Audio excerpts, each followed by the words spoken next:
Tonight on CTV News at 6. How much can it save? Our city has a community energy and emissions plan, which is the plan for achieving net zero greenhouse gas emissions by 2050. The city of Greater Sudbury is looking at an all-electric fleet. It's a piece of history, and now it's been stolen in Sault Ste. Marie. And he was born in Sudbury. It's just been a great ride. It's the greatest job in the world. This is the last season for the voice of the Toronto Maple Leafs. CTV News at 6 with Tony Ryma and Rick Wyman with weather. Good evening. Thanks for being with us on this Friday. A collision in Sudbury this afternoon has closed Martindale Road between Gino and Gregg Streets. Police are at the scene of a crash between an e-bike and a motor vehicle. 2 people have been taken to hospital and their conditions are not known at this time. We're following this story and we'll have more information once it becomes available. And we have some breaking news for you. Provincial police are warning the public of an armed individual in the Temagami North and Latchford area. Police responded to a call on Roosevelt Road. Highway 11 is closed between Marcotte Avenue in Latchford and Highway 64. As a precaution, police are asking the public to seek shelter immediately and stay inside. Make sure your doors and windows are locked and draw the curtains. If you encounter the suspect, do not engage. Instead, call 911 immediately. Police say they are working to resolve the situation and will update the public through their social media accounts. Well, a report is heading to Sudbury Council next week recommending the electrification of some of the city's fleet, including Zambonis. CTV's Amanda Hicks has more.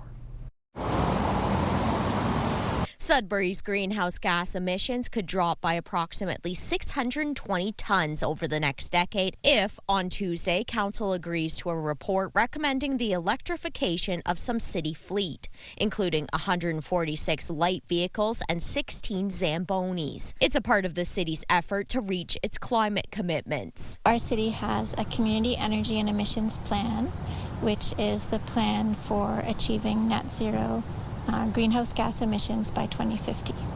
And part of that plan is electrifying the city's fleet by 2035. And this fleet electrification plan does that. One of the risks of the plan detailed in the report includes the changing political climate in the United States, where incentives for electric vehicle development have been pulled back. However, some in the industry say they aren't concerned and add while sales aren't quite on par with previous years, they are still up overall. That's all kind of adding to this, uncertainty about where the industry's heading. But if you look at the global picture, the global perspective, EV is pretty much set as the next method of powertrain, right, for vehicles. Europe is exploding with it, other countries outside of North America. So I think it's only just a matter of time. Longer ranges, better quality, multiple manufacturers, lots of selection available. So I think that, it's a slowdown, but I think it will continue. The report says the switch to electric could cost $20.1 million over the next 10 years, compared to $16.8 to buy traditional vehicles. However, it says the difference could be made up through various government incentive programs and fuel costs, meaning the electric option could cost less in the long run. Amanda Hicks, CTV News, Sudbury. The Biotech company behind a health diagnostic tool was the big winner at the Venture North pitch last night in Sudbury. CTV's Angela Gemmell has details. A researcher at Myanmar Molecular analyzes a sample in the Sudbury lab. The diagnostic tool identifies biomarkers in urine to determine muscle degeneration. That biomarker panel can point out specific things that you need to improve your nutrition, supplementation, and even exercise frequency and intensity. Andrade has been working on the technology for the past 4 years after her older aunt passed away from complications connected to muscle loss. Right now, users send their samples into the lab for analysis and results come in 7 days. We want to be able to provide a very easy, accessible tool that people can use to understand their own muscle health and metabolism, but also get some information about what they can do to prevent chronic disease and stave off issues later in life. Myanmar Molecular was one of 4 finalists at last night's Venture North Pitch, an annual event organized by NORCAT and the Northern Ontario Angels. It won both awards, which totaled $15,000 in prize money. Organizers say investors see the future potential. It's in the delivery of the pitch. It's the compelling story around it. It's the team she surrounded herself with. And I think that, people that are, taking drugs like Ozempic and other weight loss drugs can really benefit from this technology that they've developed to determine if they have muscle atrophy. There's a lot of muscle loss associated with taking GLP-1s, and they're being able to provide people with information around their muscle health. But traction early on in the last few months, they're getting a lot of clinics on board. They've received quite a bit of investment, and they're expanding globally. Myanmar Molecular plans to use the investment to continue developing its at-home rapid urine test that would provide immediate results. Those plans include expanding the market into the United States and Japan and growing the workforce, which Andrade says would remain in Sudbury. Angela Gemmell, CTV News, Sudbury. The first phase of work on the $10 million Premier Road reconstruction in North Bay is wrapping up in a few weeks. The city of North Bay says new sidewalks and paving are complete from Fowler Street to Champlain Park, with sodding and driveway restoration now underway. This portion of the project is expected to be finished by the end of the month. Construction of a new sewage pumping station at the Lakeshore Drive end of Premier Road is scheduled for spring or summer 2026. Engineering and design work will take place for that portion over the winter. We're very happy to get that one part of the project done. We thank the other agencies, the federal and provincial, that jumped on board through ISIP to help us get that work done. As part of the sewage pumping station work, Premier Road will also be restored and resurfaced from Lakeshore Drive to Fowler Street. A water main break in North Bay shut down Memorial Drive at 3:30 this afternoon. The street remains closed between Main Street and Judge Avenue for emergency repairs. Provincial police in the Timmins area are asking for the public's help after a fatal crash on Highway 101 Monday. 2 vehicles collided on the road in Whitney Township in Porcupine around 7:30 a.m. September 29th. A 69-year-old Iroquois Falls man was transported to hospital where he later died. Anyone with information is asked to call police or Crime Stoppers. Investigators in Sault Ste. Marie are looking to the public for help in tracking down a stolen heritage plaque. The plaque was taken from the side lawn of Precious Blood Cathedral downtown sometime between Tuesday and Wednesday. It's 24 inches high and wide and made of brass. It highlights the church's history in the neighborhood. Anyone with information is asked to contact police. Before we head to weather, we've been learning more about the storms that hit our region this summer, including the downburst that hit Samuel de Champlain Park near Mattawa. The Northern Tornadoes Project initially determined that downburst had a damage rating of EF1, which has since been upgraded to EF2, with maximum wind speeds of 190 kilometers an hour. The storm caused millions of dollars in damage and forced the park to close for the rest of the season. Officials also confirmed a tornado hit Oscar Lake near Chapleau in the early morning hours of July 28th. Satellite imagery was reviewed of the tornado's path and determined the area saw an EF1 tornado with estimated wind speeds of 145 kilometers an hour. Another storm later produced a second tornado further east near Hellier Lake. Loads of sunshine and above seasonal temperatures on this Friday. How long will this trend last? For more, here's CTV's Rick Wyman. Tony, it's funny you should mention that, because I was just going through the October review right now for what we can expect. Some warmer than usual temperatures. But snow is a possibility, as I mentioned last hour, and what you'll see a little bit later on. Systems map right now throughout northeastern Ontario. The odd sprinkle, Elliott Lake getting some rain this hour, and there's more to come perhaps in Greater Sudbury early this evening, so we'll keep an eye on that and a lot more. So the current temperatures, Tony, nice night, loads of sunshine, and of course we've got that 7-day forecast a little bit later on. Back to you. Thanks for that, Rick. He's calling it quits after this season. Still to come on CTV News at 6, the voice of the Toronto Maple Leafs, who was born in Sudbury, is retiring. First, though, let's head to the Point Pleasant Marina in Parry Sound. This live webcam is courtesy of Northern Creations. It's 23 Celsius. We are back in a few minutes. When you see it happen, send it to CTV News. Text 10400 from your screen to ours. Text 10400. Sudbury's own Joe Bowen has been the voice of the Toronto Maple Leafs for generations of fans. He's embarking on his 45th and final season behind the mic. CTV's Sean Leathon talks to him about his time in the broadcast booth and his hopes for the season ahead. To the line! Here's Placanitz! Scored! We're going to Boston, baby! For 44 years, Joe Bowen has been the voice of the Toronto Maple Leafs. He scored! The man responsible for putting words to some of the greatest moments in Leafs history. Gilmore! Clark! Score! He's known for passion, energy, and a catchphrase familiar to the entire hockey world. Holy Mackinac! Holy Mackinac! Holy Mackinac! The Leafs have won it!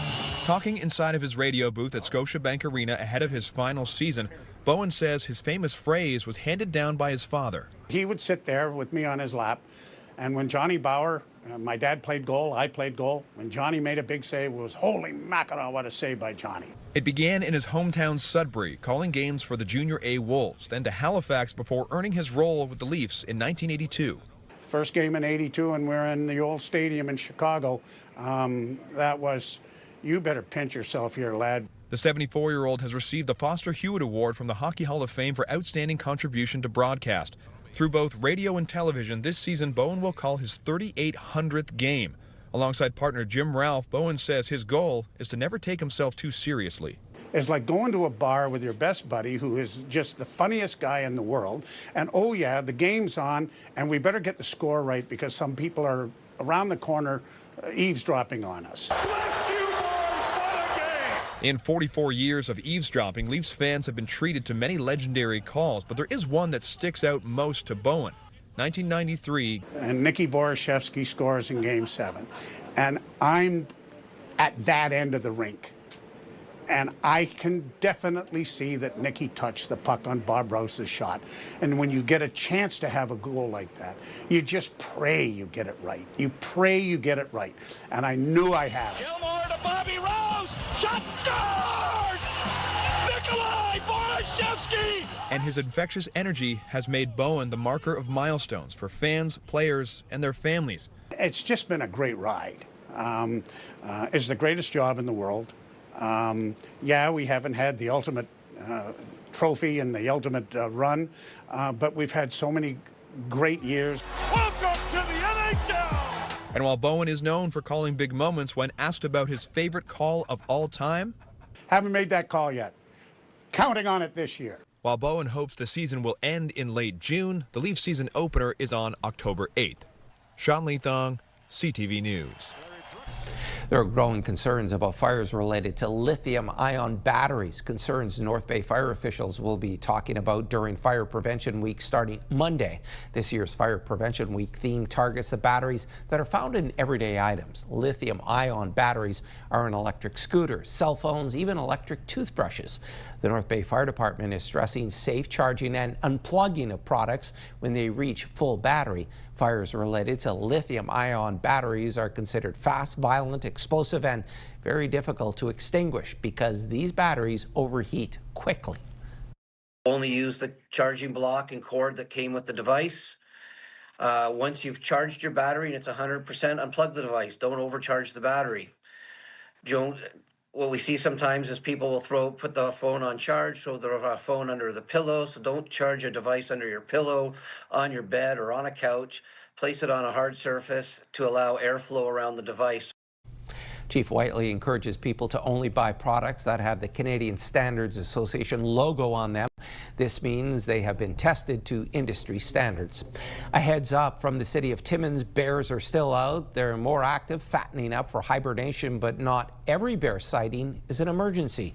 An emergency situation is only when the animal poses a threat to personal or public safety and is exhibiting threatening behavior. City officials saying you should call 911 if it enters a schoolyard when school is in session, stalks people and lingers on site, enters or tries to enter a home, or wanders into a public gathering.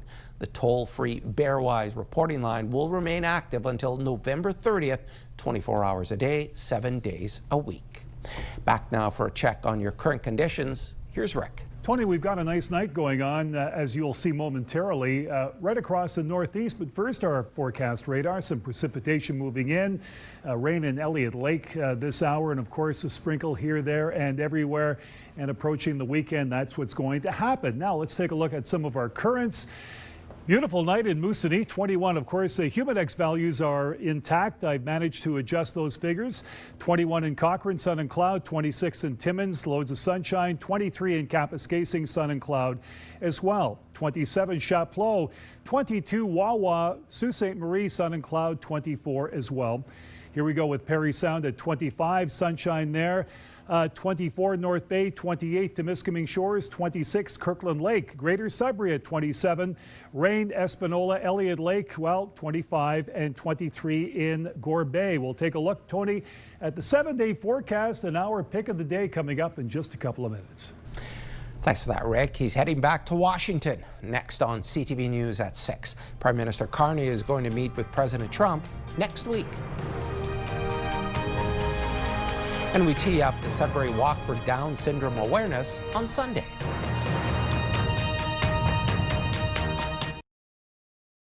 Prime Minister Mark Carney is heading to Washington next week to try to find some way past the trade and tariff impasse with U.S. President Trump. The Prime Minister's office issuing a statement this morning saying Prime Minister Carney will be meeting President Trump at the White House on Tuesday. The visit, Carney's second as Prime Minister, comes as the two countries are locked in a protracted trade war. Also hanging over that meeting, Trump's repeated rhetoric on Canada becoming the 51st state. Border traffic in Sault Ste. Marie continues to dwarf in comparison to previous years. The latest statistics from the International Bridge Administration show fewer crossings in September compared to the same month last year. Last month saw over 80,000 total one-way crossings. That's almost 28,000 fewer crossings than September of 2024. The largest deficit was seen in the most common travelers, full-fare passenger cars, which were down almost 30%. Year-to-date traffic is at around 24% fewer crossings. Veterans Affairs Canada is reversing a decision to limit the number of Remembrance Day wreaths it will provide to members of Parliament after CTV News first broke the story. Many ridings have dozens of cenotaphs that request wreaths for Remembrance Day. The Liberals are now telling MPs that FAC will only pay for 2. Veterans Affairs uses the tag Canada Remembers on social media. So why now is the Liberal government choosing to forget our veterans? On learning that the changes could significantly disruptive to the Remembrance Day, I've instructed my department to revert to the previous format for this year. This Veterans Week, I encourage all Canadians to support their local legions and support the work our veterans have done for this country. CTV News obtained an email saying Veterans Affairs would be cutting back on the number of wreaths to MPs to just 2. MPs could order more for about $115 each. The proposed change faced criticism, with many MPs needing as many as 2 dozen. As you heard, Veterans Affairs Canada is scrapping the plan. The first week of October is recognized as Ontario Cadets Week. This year, politicians and cadets gathered at Tom Davies Square in Sudbury to kick off the province-wide week. CTV's Madison Merrier has more. In 2022, Bill 45 proclaimed that the 1st to the 7th of October is officially recognized as Ontario Cadets Week. This year, they decided for all of Ontario to do the grand opening of Cadet Week here in Sudbury, which is pretty cool. The Sudbury launch began this week with the raising of the flag, which officials hopes brings more attention to the program. It's an awesome program, and unfortunately, it's very not well known. So that's one of the reasons that I've been really adamant on trying to get the knowledge out there of what the cadet program is. It's not 1 week, it's 52 weeks of the year that the women and men of the Cadet League and the cadet leagues across our province are working with young people and those volunteers. Another celebration brought pride to the program, as 50 years ago, girls and women were accepted into cadet programs. First women, young girls who showed that will and that resilience to participate in a program and initiative that was near and dear to them is especially important, and the impact that has had not only on the cadet program but on communities across Canada, on the Canadian Armed Forces, is astounding. Tomorrow, the cadets will be marching from the Armory at 1 o'clock in celebration of the provincially recognized week. Madison Merrier, CTV News, Sudbury. Mining giant Valley announced today its annual aerial seeding program is set to start up next week in Greater Sudbury. From October 6th to the 13th, provided the weather cooperates, seeds will be dropped in areas of the city that are barren. This is part of the mining company's efforts to support ecological restoration in Greater Sudbury.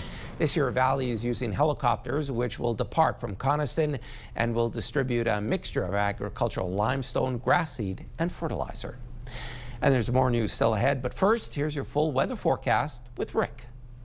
Tony, the weekend is finally here. We've got a little bit of everything in our weather forecast for the next 7 days, as you are about to see in just a moment. Forecast radar, this is what at least part of the Northeast will see at around 10 o'clock tomorrow morning. And a little bit of precipitation rolling through. Of course, it all clears up in time for Sunday, but then the precipitation returns on Monday. We'll get to some of the forecast numbers, but first, our overnight conditions. Chance of showers right through Sudbury, Sault Ste. Marie, Timmins, Temiskaming Shores, and North Bay. Risk of a thunderstorm in Timmins overnight. Meanwhile, in Moosomin, mostly cloudy. Chance of showers Caphurst, a few clouds Wawa, Gore Bay, and Parry Sound. Temperatures, well, enjoyable for this time of the year. Now those 7-day numbers. Here we go. Chance of showers to start things off. Late in the afternoon, 25 your high. Sunday sunshine. Monday chance of showers 22. Tuesday, Wednesday, Thursday sun and cloud all 3 days at 17, 11, and 14. Cooling down on Wednesday evening, and of course Tuesday evening with, well, temperatures of 0 and only +1. Sault Ste. Marie, Algoma, chance of showers tomorrow at 26. Sunday sunshine 27. Here we go. Monday, Tuesday sun and cloud to come Wednesday, Thursday, but first you've got to deal with the chance of showers at 18, 16. Then the sunshine returns, 11 and 14. And again, those temperatures close to normal, not quite, but close. Timmins, Cochrane, Kapuskasing, chance of showers tomorrow 26, 29 on Sunday. That's going to be a gorgeous day. Monday, Tuesday, chance of showers 21, 14. Chance of flurries Wednesday. My apologies, Timmins, Cochrane, Kapuskasing. It's got to happen soon enough, but 40% chance of flurries, daytime high of 9, -1 the low overnight Thursday, sun and cloud, 14 your high. Temiskaming Shores, Kirkland Lake. Chance of showers tomorrow 25, Sunday sunshine at 28, chance of showers Monday 23, then 3 consecutive days of sun and cloud, Tuesday, Wednesday, Thursday, 17, 10, and 14. You've got the goose egg there for Wednesday evening. It's going to be cool across the Northeast on Wednesday night. That's why there's a chance of flurries in Timmins. North Bay, West Nipissing. Chance of showers for tomorrow, 25, 27 Sunday. Loads of sunshine there, so Sunday will be great across the Northeast. Monday, chance of showers at 24, 18 Tuesday, sun and cloud, 11 Wednesday, sun and cloud, and 12 degrees Thursday. Loads of sunshine again, so that's slightly below normal. So there's your forecast, a little bit of a variation over the course of the next 7 days. Let's have a peek now at our pick of the day. Yes, we're going to Nova Scotia and beautiful Peggy's Cove. I've been there many times. I love it. Neil Cooper was there recently. And of course, there's also a warning sign. Injury and death have rewarded careless sightseers. Well, the ocean and rocks are treacherous. Savor the sea from a distance, and that's what I've done many times. It's a beautiful place to be when it's clear. It's somewhat foggy here in this picture. Hey, stick around. Tony has more news coming up after the break. It's called the Sudbury Walk for Down Syndrome Awareness, and it's taking place this Sunday. To tell us more, Nicole Cousineau, the president of the association, now joins us. Hi there, Nicole. Hi, how are you, Tony? I'm doing pretty well. Tell us about the event and where it is all happening. So this is our annual Walk for Awareness. It takes place at Lockerbie Composite High School, where we will leave the school, walk for a kilometer, and then go back and enjoy some festivities. Before the walk, we do have some dignitaries from our community to come and say a few speeches, and of course our ambassadors, our children with Down syndrome. We do this primarily as a fundraiser and to raise awareness, promoting inclusion and acceptance in the community. So if you're interested in participating, do you have to collect pledges? Nope. Just come. Come join us. We are grateful for the community's support. There are ladies who will be giving you a receipt on site. Whatever donation you feel comfortable making, we will graciously accept it, and your receipt will be granted to you right away. There's no sign up, there's no registration. All are welcome. Why is it so important to celebrate the diverse abilities of people in a world of inclusion? I love hearing the stories of so many people. Well, it's not that long ago that people with Down syndrome were shunned, locked away in institutions, and that was the end of that story. We know that people with Down syndrome can live very fruitful lives. They can get jobs, they can get married, some even have children. They can live on their own. There's so many positive things that they can, offer our community. And this is a pretty big world. I think there's enough space for all of us in it. And I'm wondering, one final question, the money that you raised, does that help with activities? It helps with activities. It also helps with a variety of programs we offer our members. For example, when you're in school, then you have the supportive speech therapist. Once they leave school, well, then it turns around and falls on you. So we help support our members by providing funding for speech therapy. Some people require specialized medical equipment, which we, insurance will only cover so much, as we all know. So we try and step in and fill the gap of other things that members require. Nicole, thanks so much for your time and good luck with the event on Sunday. Thank you so much. Nicole Cousineau was our guest, and to read more about the walk this weekend, head to dsas.ca. The Sudbury Breastfeeding Challenge is returning this Sunday. A not-for-profit group run by community breastfeeding advocates is hosting the event at Fielding Park. CTV's Lindsay Alick reports. Building on the success of last year's event. It was the first one that had been done in over 5 years. So we really had low expectations, but we ended up having 35 women come out to support the event. We had 13 women that latched on with their babies, whether that was latching on to the breast or onto the bottle with exclusively pumped milk. The challenge will precede the annual Sudbury Community Midwives Reunion Picnic this year in hopes of drawing even more participants. It just seemed to be a nice segue and to alleviate some of the financial burden.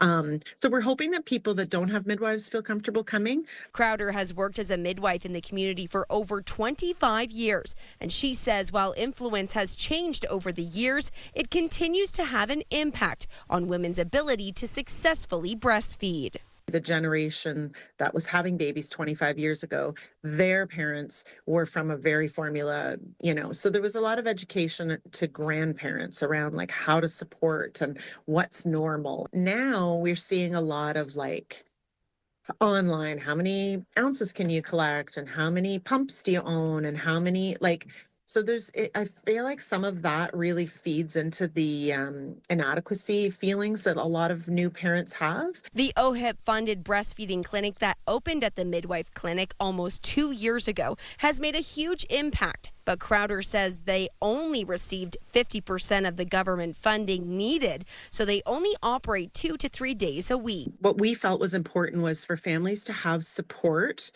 that was more convenient for them than, let's say, the health unit hours, and that they didn't have to pay for it, because it should be a right that you have support to help feed your baby. We need to have more government funded supports. We need to have more supports in the hospital and immediately after birth. Like, we have to do better for our breastfeeding moms in our community. According to the 2022 Canadian Community Health Survey, 38% of parents exclusively breastfed for at least 6 months.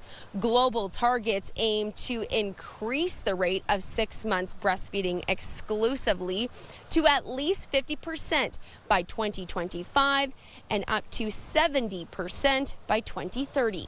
Lindsay Alick, CTV News, Lively. Canada has a high level of birth control use. Despite that, we also have a high rate of unplanned pregnancies. We get more from CTV's Pauline Chan. In Canada, just over 72% of women of reproductive age use some form of contraceptive. Condoms are the most popular, followed by birth control pills. But these methods are known to fail occasionally, and our rate of unplanned pregnancies is 265,000 every year, with 100,000 of those ending in abortion. And Dr. Dustin Kostescu says Canadians do have more reliable methods available. LARCs are an acronym for long-acting reversible contraceptives. These are a family of birth control options that by definition you need to use or administer less than once per year. Contraceptives such as IUDs and progestin implants. We have seen a slow and steady increase in LARC methods. We're at about 7 to 8%, in the country, but that falls behind France, the European Union, and the UK, where you see LARC rates, closer to kind of the 20% range. Why aren't LARCs as popular? Dr. Kostescu says many women rely on their social networks, their moms or circle of friends, who may not be as knowledgeable about IUDs or implants. In order to have a LARC placed, in the arm or in the womb, you need access to a healthcare provider. And as we know, there's a shortage of providers. And even if they are trained, many health providers don't do the procedure because it doesn't pay as much as other services. Unplanned pregnancies cost our healthcare system $320 million a year in prenatal care, neonatal care, as well as miscarriages and abortions.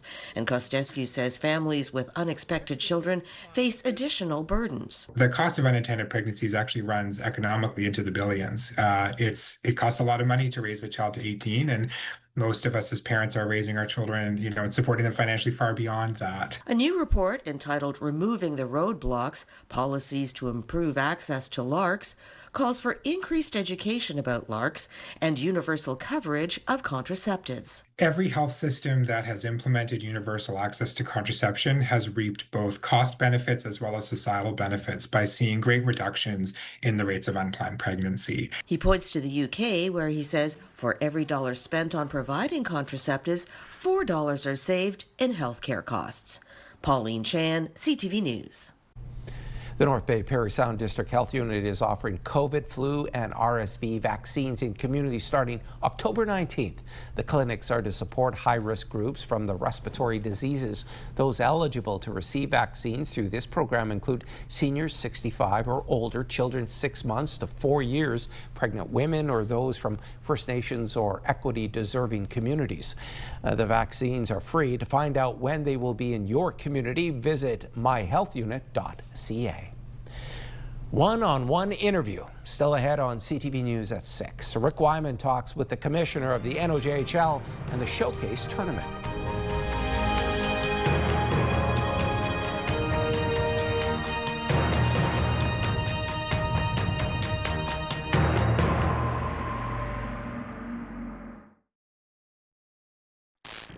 Hockey This Week is brought to you by Rastall Nut and Bolt Company. It's the annual tournament for the NOJHL, the Northern Ontario Junior Hockey League. It's a showcase tournament, and it's on next week. And who better than Commissioner Robert Mazuka to tell us more? Thanks for dropping by. Have me, Rick. We've got new faces, loads of new player talent. What are your expectations next week? 2 days of hard-nosed Northern Ontario junior hockey. It'll be exciting. A lot of scouts, a lot of kids want to showcase their talent to the scouts and the schools. So we're looking forward to putting it on. And that's a great vehicle for a two-day tournament. And I guess gauging by the early results after a couple of weeks of league play, there could be some surprises. What kind of play in terms of maybe an upset or two are you expecting? Well, you never quite know on any given night in the NOJHL. For the last couple of years, the parity is there. This year, nobody, with the exception of maybe Hearst, so far, Sudbury's got a slow start. So you just don't know. And I think everybody steps their game up when they come to the showcase. So it'll be exciting. And the way the schedule works is it's based on your previous, how you did last year. So we got some interesting matchups, and it's going to be some interesting hockey, some good hockey. Okay, speaking of which, a private school, St. Andrews from Aurora, a prep school, of course, renowned across the country, will be involved this year. So why the inclusion of the school? Well, as you're aware, we LA Lake Vikings had to take a leave of absence. So when we were doing the scheduling with 11, it doesn't quite work. So we've been talking to St. Andrews, David Manning, for a number of years, trying to work out a couple things, and it was just a unique opportunity that was available for David and for us, and everything fit, and we invited him, and he accepted, and we're looking forward for St. Andrews to come up here and compete. Okay, they've got a reputation, but just how good is this school up against NOJHL teams? Well, we don't know. I know they've played junior B teams down in Southern Ontario and defeated them. They're a good team. They're probably one of the top 3 best prep schools in the country on the ice, and academically, they're one of the top best academic schools in the country. So they'll be a formidable challenge. I hope that our teams don't take them too lightly, but it'll be very competitive. Hey, thanks for dropping by and doing this. As always, a pleasure to find out more about the Northern Ontario Junior Hockey League. He's Robert Mazuka, the commissioner, well known across many a rink here in the North. That's hockey this week for this week. Back next week with more, and Tessa Bonham will be my special guest. We'll talk about the Professional Women's Hockey League.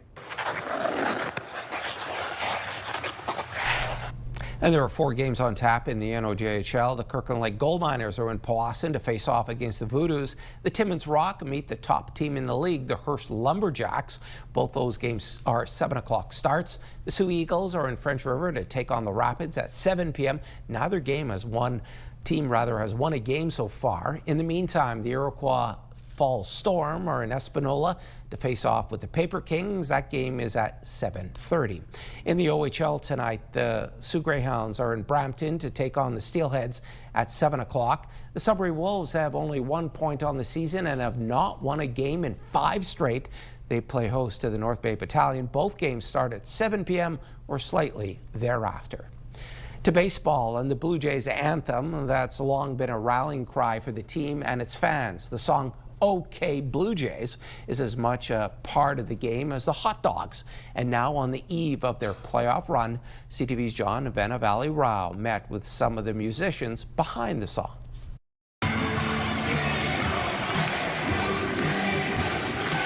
It's a staple of the 7th inning stretch whenever the Blue Jays play at home.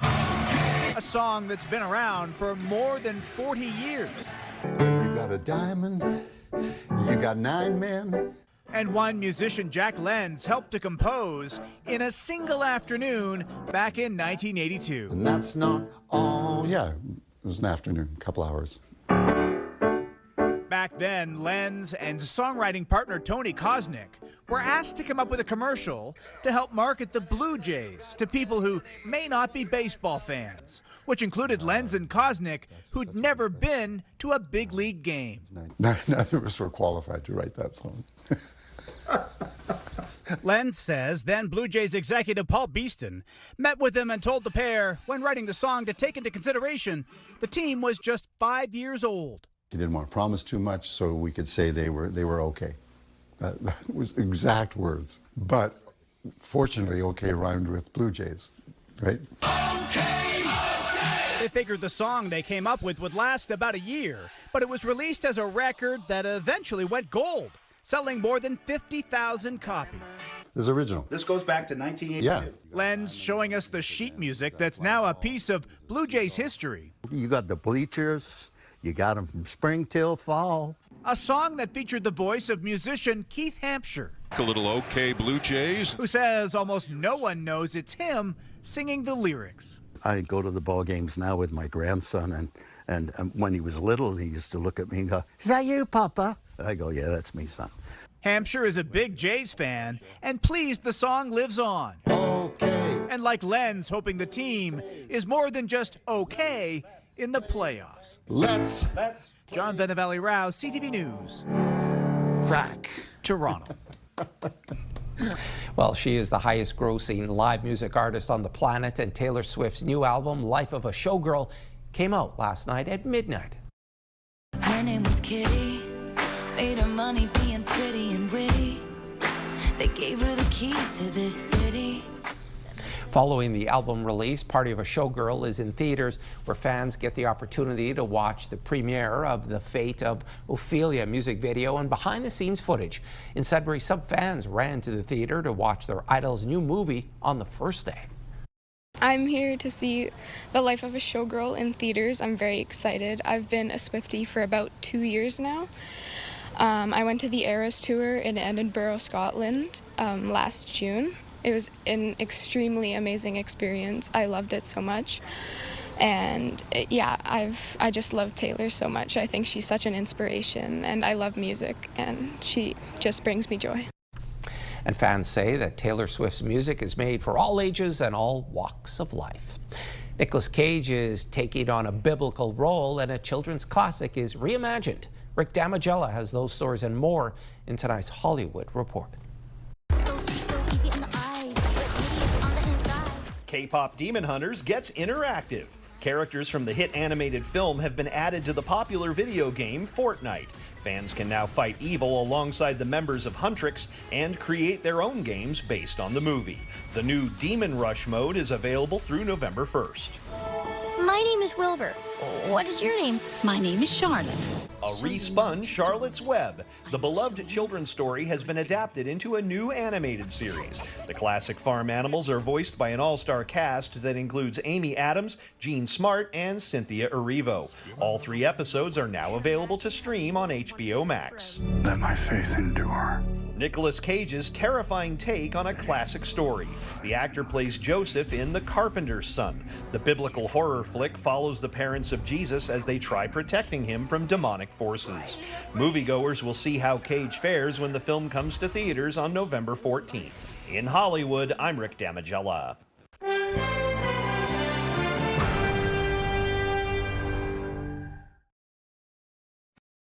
There's been some movement in the Canada Post strike. BNN Bloomberg's Marella Fernandez has more on that.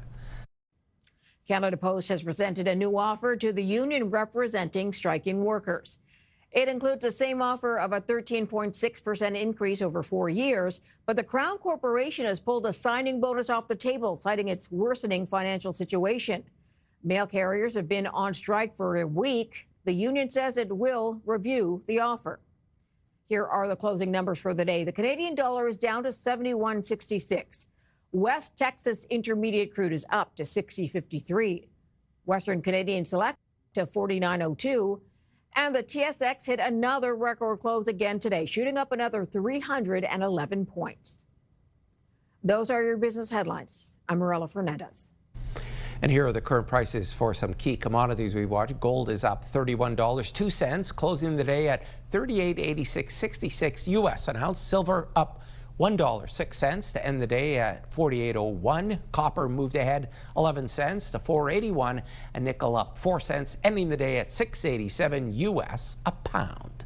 And I have the pleasure of providing you with the forecast for Saturday.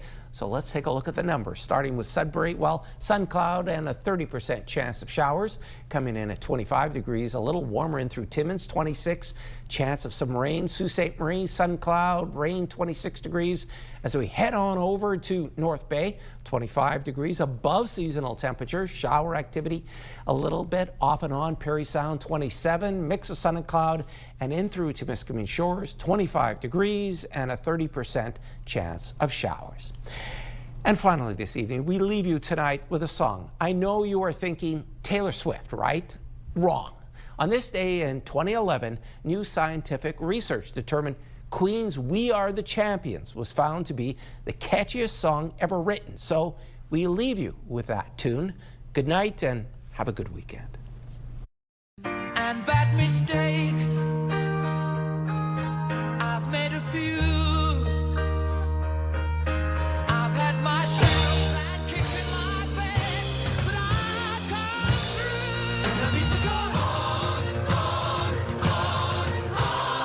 We are the champions, my friends, and we'll keep on fighting till the end. We are the champions. We are the champions. No time for losers, 'cause we are the champions of the world.